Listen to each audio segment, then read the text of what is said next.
Ang crayfish o ulang, hindi lang daw inuulam dahil ang isa nating kapuso, pinagkakakitaan din ito. Mala-lobster na seafood. Iminumukbang na, pinagkakakitaan pa ng iba. Ang seafood kasi na ito, pwede raw alagaan kahit sa garahe lang. Ibibida natin itong patok na i-breed ngayon, ang crayfish. Samantala, ang nakilala naming sina Jel at Ron mula Lucena, Quezon Province, nang dahil daw sa mga nagnenegosyo nito, napag-go cray-cray over crayfish na rin. Nung una kasi, tilapia yung nakalagay dito. At napapansin ko, ang tagal niya bago lumaki.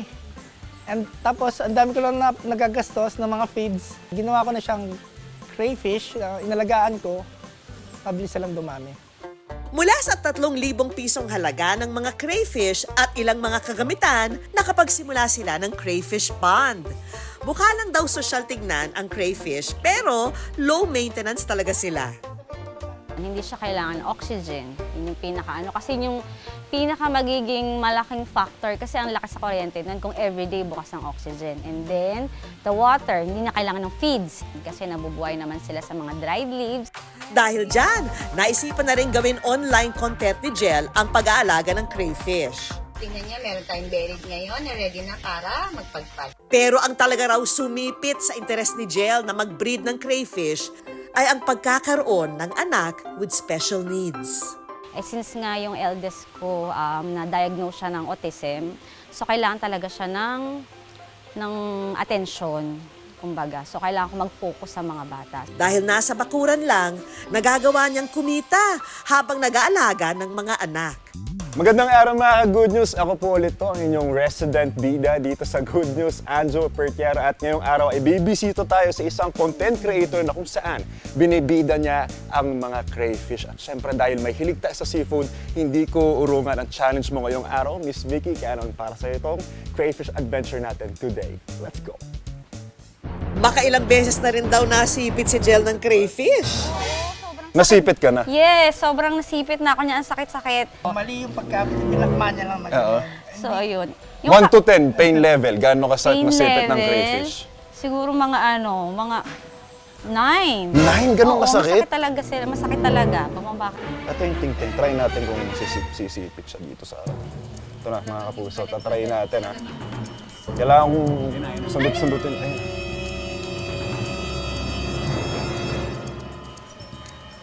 Ayan, nangihipit nga siya. Kitang-kita nyo. Ayun, bitawan, no? Sa'yo muna yung stick. O, ayan na. Yung orange. Ayan, parang hipon na talaga siya. O, parang Yes. luto na siya. Ayan. Yan, orange. Ayan, ito siya. Ito siya. Huwag mo akong sisipitin. Sinasabi ko sa'yo, malakas ako pumitik. Oras na para sa totoong challenge ni Anjo. E ano pa nga ba kundi ang manguha ng mga crayfish sa pond?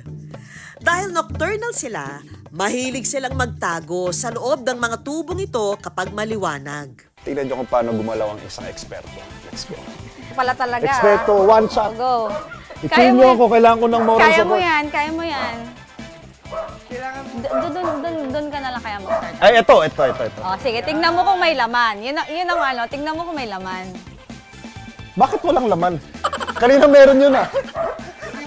Kanina So, meron yun ah. wala. Ayan, ito. Ayan, dito. Ito. Yan. Ito, Yung meron. dalawa. Makakahuli na kaya this time si Anjo? Tapos kapag may laman to, itataktak ko lang po dito. Ayan, palbaliktad. Oh, positive. Pag meron nakita kayo sa loob ng tubo, itataktak nyo lang po dito. You're free, my friend! Ang mga lalaking crayfish, mas malalaki at may mapulang sipit.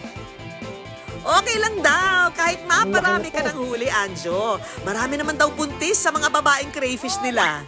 Tapos makikita natin yung itlog sa kanyang tiyan. Ayun, ang dami. Parang caviar. Ilang weeks, Ilang weeks po siya bago mag-hatch tong mga itlog niya ngayon. magiging craylings. 3 to 4 3 to 4 weeks, magiging weeks. na siya, craylings na siya na-ready to pagpag. Yung mga ganyan, mga 2 weeks pa lang yun, orange na ganyan. Ang saya naman ito. Ang mga craylings o yung maliliit na crayfish ang naibebenta sa mga gustong mag-breed sa halagang 300 pesos. Don't worry, Anjo, makakakain ka rin. Kaya linisin mo na ang mga huli mong crayfish. Ginupit ang antena at mga paa. Inalis din ang bituka. Ngayon, ibibida naman ni Anjo ang kanyang cooking skills. At ito na mga ka-good news, iluluto na natin itong simpleng dish at pinamagandang itong buttered crayfish. Naku, ngayon lang magluluto nito, Ma'am Jel. Kasi kadalasan, ang niluluto, buttered shrimp. Sa butter, iginisa ang bawang. Saka inalagay ang mga crayfish. I'm sorry! Ang sakit sa puso nito. Nakita ko pa silang masiglalat kanina at kumpleto pa ang paa at kamay at may antena pa.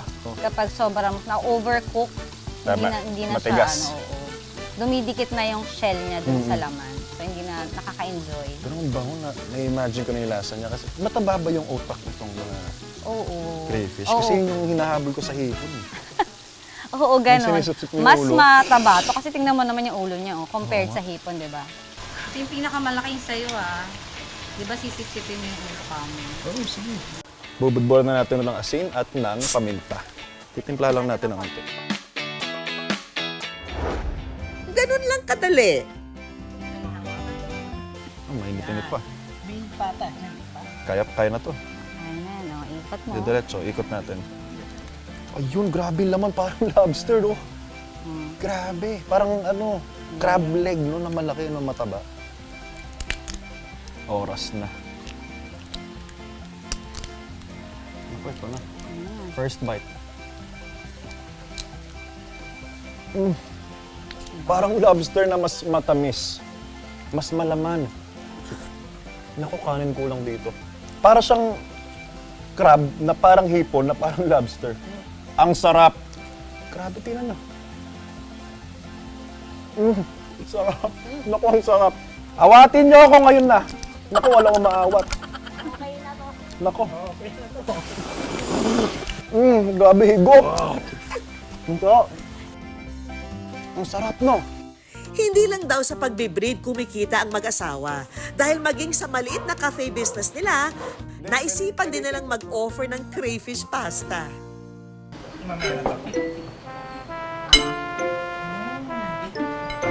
Tama na yan. Sige, pupunasan ka na lang siya na gano'n. Okay na to? Gusto nyo rin bang sumakses sa negosyo? Sipitin na ang mga trending business idea at malay nyo, ang kita, mabilis ding bumalik sa inyo. Mga kwentong may dalang good vibes, sagot ng good news. Magandang gabi, ako po si Vicky Morales. Sa taas ng singil sa kuryente, papayag ka bang makisaksak ang iba? Baka pwede pong makicharge. Baka pwede pong makiplansya. Gorgeous. Munyeka. Pasyalang nakaka-relax na, pwede pang magmaganda, pero hindi nakabubutas ng bulsa. Pisong pabuya sa kada lamok na mahuhuli mo.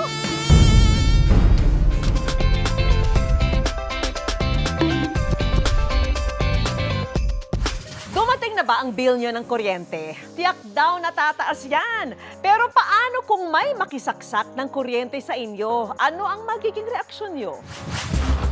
Summer is waving na nga. Kaya naman kasabay sa pag-angat ng araw, ang pagtaas din ng singil sa kuryente. Sasabay rin kaya ang ulo mo sa init ng panahon? Mga kapuso, maghanda sa nakaambang taas singil sa kuryente sa Marso. Ayon sa balita, nakatakda ang 28 centavos per kilowatt hour na dagdag singil sa billing ng kuryente. Lumalabas na sa kada 200 kilowatt hour na konsumo, 57 pesos ang madaragdag dito. Ito raw ay dahil sa pagtaas ng mga generation charge at dahil na rin sa papalapit na tag-init. Pero paano kung sa taas na nga ng bayarin sa kuryente, Ma'am, tao po. Baka pwede pong makicharge. may bigla pang makikisaksak sa'yo? Lobat lang po kasi yung cellphone ko eh.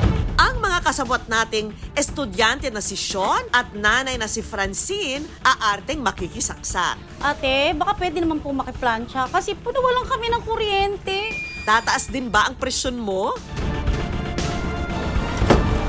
Yan ang aalamin natin sa ating eksperimento. Ate, baka po pwedeng makicharge. Lobat lang po ako kasi. Sige na ate. Sa kabila po. Ay, sige. Sige, thank you po. Sige, salamat na lang po ate. Thank you po. Biguman, nagbigay ng pahayag ang target. May experience kasi kami dun eh. Nakakuha na kami ng cellphone. Naiwan ng mama ko yung cellphone niya dito para i-charge. Tapos nakuha niya na yung phone. Naintindihan ka namin, kapuso. Muling susubukan ng ating kasabwat na makisaksak ng charger sa ating mga target. Good afternoon po. Pwede po kayong makicharge? Kasi kukontakin ko lang po yung mama ko, yung nalobat po kasi. Galing po kasi ako yung eskwelahan eh. Agaran din namang pumayag si ate. Okay lang talaga sa akin, maliit na bagay lang yan. Salamat po sa inyong pagtulong. I-level up pa natin ang eksena. Iikot muli ang kasabot nating estudyante pero this time, mas makonsumo na sa kuryente ang ipapakiusap niya. Ang makisaksak ng plancha. Pagbibigyan kaya siya? Ate, magandang hapon po. May plancha po kaya kayo dyan? May plancha lang po sana ako. Gusto lang po kasi yung uniform ko eh. Pinalabas kasi ako ng mom ko sa eskwelahan eh. Sa kabila na lang po. Naglilinis po kami. Sawi tayo sa unang subok. Ate? Palitan naman kaya natin ang eksena. Paano kung isang nanay naman ang kunwari makikisuyong mamlansya? Tao po. Panuorin natin. Nay, pwede po kayong makiplansya? Kasi po, meron pong yung anak ko, awarding, gusot na gusot po yung damit eh. Wala kaming kuryente, Nay. Dinala ko na yung plancha, okay lang po ba? Maya-maya pa, eto na siya. Nakakaya po sa inyo. Uniforme po. Yung anak ko umiiyak po kasi may awarding siya ngayon. Para sa anak ko lang, Nay, ha? Thank you! Ang bait-bait naman ni Nanay. Hindi naman kami natakot sa mga ganyan. Okay. Kasino lang naman yung paplansyahin, pray lang yun. Maraming salamat po sa inyong malasakit. Ang next target, ang bahay na ito. Baka pwede pong makiplansya. Kasi may awarding anak ko eh. Gusot-gusot, naiyak eh. Wala kaming kuryente. Pang 3 days pa lang namin nakatira dyan sa may Yan, bait naman eh ate. Thank you so much po ate. Ang babae, walang pag-atubiling tumulong. Thank you, okay lang.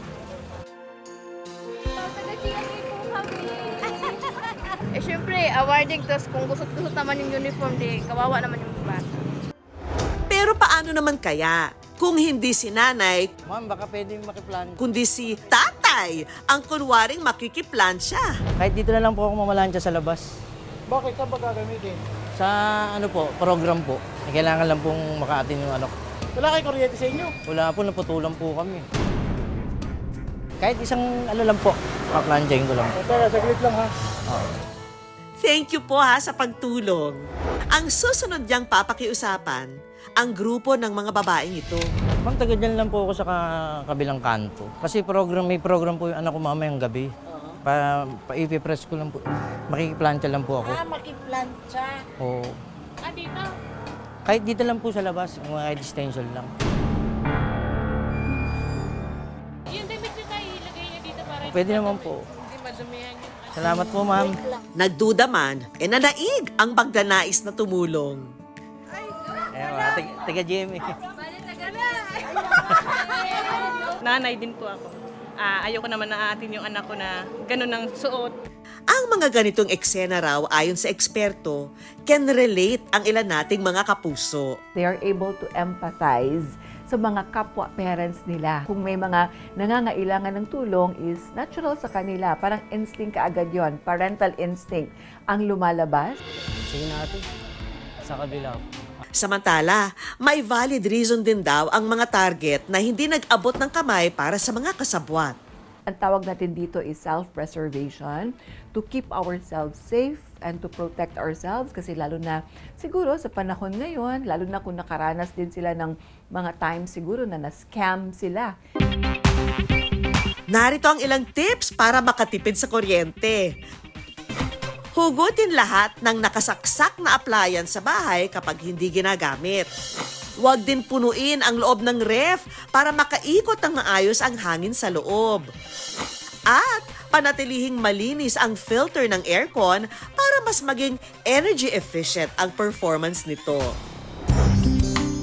Sa hirap ng buhay at sa taas ng presyo ng mga bayarin, isang malaking hamon para sa atin ang mag-ambag ng tulong sa kapwa, gaano man kaliit.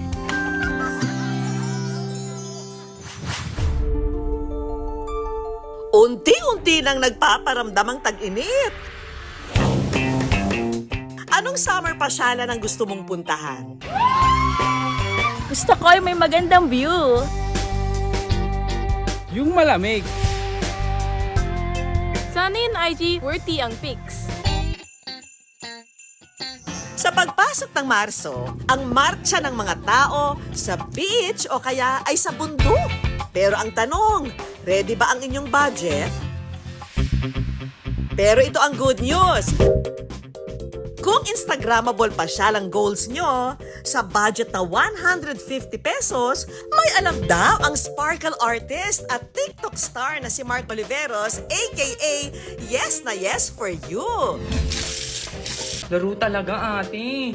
Wala pang 20 minutes nakalagay sa mukha ko yun eh. Dahil breakdown muna siya sa kanyang mga nakakatawang skits online at dito sa Batangas siya muna magre-relax. It's a yes na yes for you and for me dito sa Cuenca, Batangas!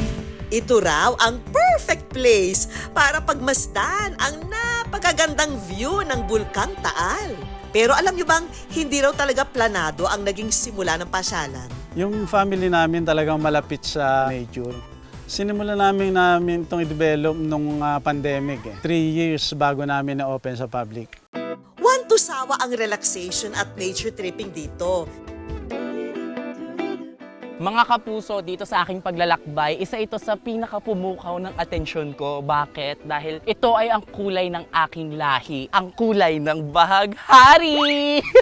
Si Mark, hindi na napigilang umaura. Mga kapuso, sabi nga nila that there is always a rainbow after the rain. Kaya kahit anong hirap ang pagdaanan mo, huwag kang matatakot na suungin ito dahil magkakaroon ito ng magandang kalalabasan.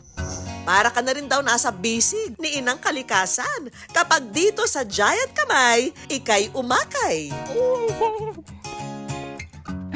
Mga kapuso, sobrang ganda dito. Literal na parang nasa palad tayo ng Inang Kalikasan na para bang tayo ang pinakamagandang maiaalay ng mundo dito sa Taal Lake. Inopen namin to nung December 20, 2023. So more than 1 year pa lang siya. Mahirap i-develop ito kasi grabing matarik to eh. Yung terrain niya talagang puro bangin. Sa pagpunta rito, maghanda ng maraming energy at ganda dahil siguradong mapapasubo ka sa akyatan at babaan. Diyos ko Lord, ito medyo hindi to nakakalatina. Nakikita nyo ba to? Tignan nyo. Oh.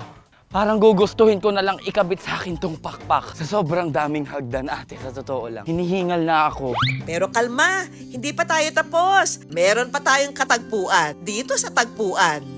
Sa Tagpuan naman po, perfect siya for couple dahil sweet yung venue and yung ambience. Ito raw ang perfect spot para pagmasdan ang close-up view ng Bulkang Taal. Mga kapuso, nakikita nyo ba kung ano ang aking nasa likuran, ate? Ayan ang tinatawag nating Mount Makulot. Sa totoo lang, ate, hindi ko alam kung bakit Mount Makulot yung tawag dito. Wala naman dito si Arman Salon. Diyos ko po! Diyos ko po! Charing lang. Alam nyo ba mga kapuso, na kapag nandito kayo sa Tagpuan, sa sobrang sarap ng hangin, ang lakas niyang makalatina, feeling mo talaga munyeka ka. Gorgeous! Ganong level. Hep hep, Mark! Dahil mahilig kang kumasa sa mga trending content online, bibigyan ka rin namin ng mga fun challenge para ang pamamasyal mo sa Good News mas maging memorable.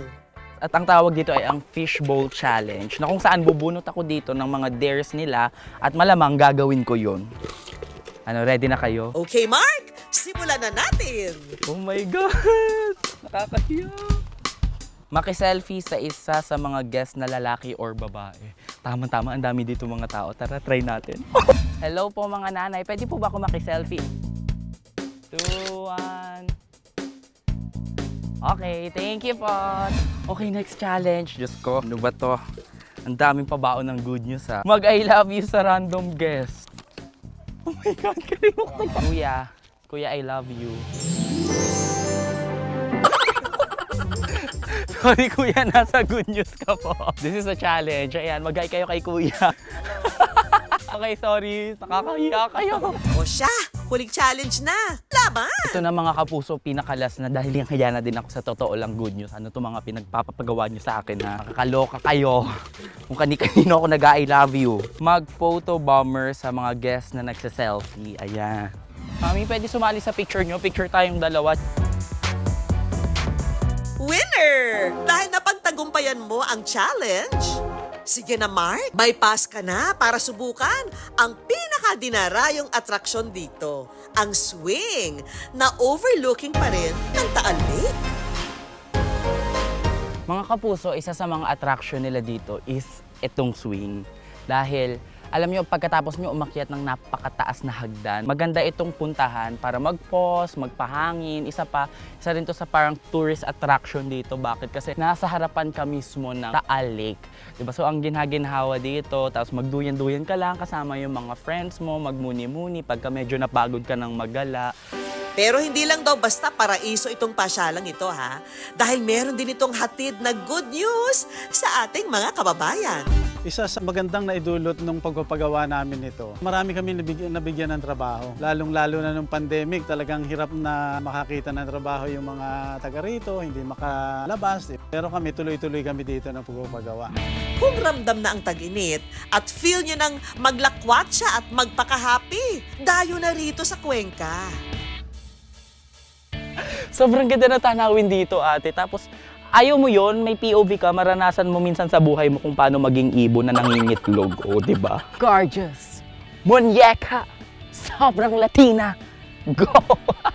Pasyalang nakaka-relax na, pwede pang magmaganda. Pero hindi nakabubutas ng bulsa. At yan ang good news na perfect nyong puntahan. Ngayong pataas ng pataas ang kaso ng dengue sa bansa, solusyon ng isang barangay, pisong pabuya sa kada lamok na iyong mapupuksa. Sa barangay na ito sa Mandaluyong, ang mga opisyal naghahanda para sa isang operasyon. Ang target, hindi kawatan o kriminal, kundi ang maliit pero mabangis na lamok. Ang pagtugi sa mga suspect, abangan dito sa Good News. Sa pagtaas ng kaso ng dengue sa bansa, apektado ang maraming Pilipino. Ayon sa DOH, mula Enero hanggang Pebrero ngayong taon, mahigit 50,000 na ang naitalang dengue case sa Pilipinas. Mas mataas daw ito kumpara sa 31,000 na naitala noong 2024 sa kaparehas na mga buwan. Ang mga higit na apektadong lugar, Calabarzon, Central Luzon at NCR. Isa sa hindi nakaligtas dito ang mga anak ni Mary Ann. Ang tatlo niya kasing anak, lahat dinapuan ng dengue. Yung nilalagnat po, ang taas po ng lagnat niya, 40 something po yung lagnat, and then pagsusuka, then wala pong ganang kumain. Basta every time na may pumapasok pong tubig or pagkain, sinusuka po nila lagi. Then yung lagnat po hindi po bumababa. Ang anak daw niya na si Joanna, nitong Pebrero lang tinamaan uli ng dengue. Ang ginastos nila sa ospital, umabot kami ng 21,500. Ang hinala ni Mary Ann, nakuha raw ito ng anak sa eskwelahan. Pero maging ang lugar daw kasi nila, hindi makakaiwas sa mapanganib na mga lamok. Ang banyo nila, madalas natatambakan ng tubig.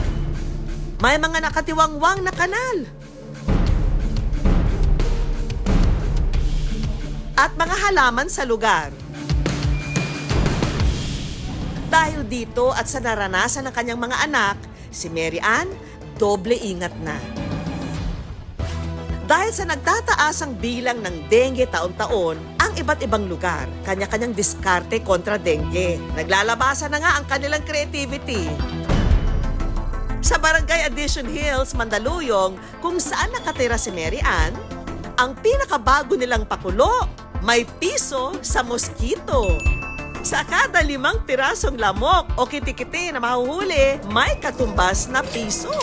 We have 45 cases at meron na pong 3 batang namatay. Ay inikayat ko yung ating mga kababayan na magkaroon ng proactive participation.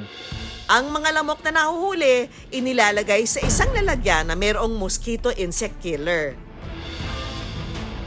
Ang mga kitikiti naman, tinatanggal sa tubig at itinatapon. Halos araw-araw ng araw, may residenteng pumupunta para ibigay ang mga nahuling lamok o kitikiti sa kanilang lugar. Galing to sa likod namin kasi may gulong doon. Maganda to para iwas dengue. Ang bilang ng naibigay na kitikiti ni Tatay Oscar. Meron siyang 10 pesos. Salamat. Si Annalisa naman, ang kitikiti na nakuha mula raw sa naipong tubig sa tabo sa kanyang garden. Hindi kasi pag nagdidilig, naka-stack po. Ang kanya namang naiuwi, 13 pesos. Nung araw din daw na yon, may isang residente naman na nagbigay ng 50 pirasong lamok. Kahit pa piso-piso, nakakatulong daw ito pandagdag sa kanilang pang-araw-araw na gastusin. Pero ang proyektong ito, nang isinapubliko, may ilang tumaas ang kilay. Dami-dami na lang ata sa utak mga... Mag-alaga na lang ng mosquito, tapos anihin na lang. The intention is good, but mukhang hindi maganda ang strategy. Pero ayon sa barangay, As long as na mataas ang kaso ng dengue ng aking barangay, ay pwede namin i-continuous. But kapag ito po ay bumaba na po ang dengue cases, according to our City Health Office, I can stop the program para hindi po maging dahilan sa sinasabing pagbibreeding ng ating mga kababayan. Kung sa Mandaluyong may piso, iba naman daw ang pangontra ng Barangay Old Balara sa Quezon City. Ang naging solusyon, palaka kontra dengue. Kung saan ang palaka, pinakawalan para sa misyong huntingin ang mga tiny but deadly lamok. Nag-start kasi ang barangay ng pagpapakawala ng palaka is noong 2018. Ang cases namin roughly is umabot kami ng 200 plus. Ito naman palaka is siyempre ano ba ang pagkain nila. So siyempre itlog, lamok, more on insect. At the same time, inisip namin na hindi naman siya pakawalan sa ground, siyempre for the safety of the community na rin. So nilagay namin siya doon sa drainage na hindi kayang pasukin ng mga tao o ng mga maglilinis. Pinapakawala natin yung mga palaka. Ang mga palaka, hindi lang daw naging etsoserang frog, kundi malaki ang naitulong sa kanilang lugar. Ito naman ay hindi naman poisonous kasi ito'y palakang bukid. Pero ngayong taon, iba naman ang kanilang naging diskarte. Ang mga lumang gulong na madalas naiimbakan ng tubig, yung gulong kasi pinapatong nila sa ibabaw ng bubong. Pampabigat doon sa kanilang bubong. Kaya yon minsan yung gulong na nilalagay nila buo. pwede nang pagulungin pababa dahil papalitan daw nila ang mga yan ng libreng hollow blocks. Dahil nakita namin na one of causes ito, so agad-agaran nagsagawa ng cleanup drive ang aming punong barangay. Dahil nangaraw sa mga ganitong paraan, ang kaso ng dengue ay unti-unting nasosolusyonan. Basta ang buong barangay tulong-tulong para sa mas malinis na kapaligiran. Ayon sa Department of Health, ang mga pwedeng gawin para makaiwas sa dengue, maging alerto sa mga tubig na pwedeng pamahayan ng mga kitikiti. Tandaan, taob, taktak, tuyo at takip. Panatilihing malinis ang kapaligiran. Magsuot ng long sleeves o pantalon para makaiwas sa kagat ng lamok. Gumamit ng insect repellent kung kailangan. Mga kapuso, sipsipin ang mga impormasyon nito para ang panganib ng dengue hindi na dumapo sa pamilya niyo. Paunin po niyo ang good vibes na dala ng aming mga kwento. Hanggang sa susunod na Sabado, ako po si Vicky Morales. At tandaan, basta puso, inspirasyon at good vibes, siguradong good news yan.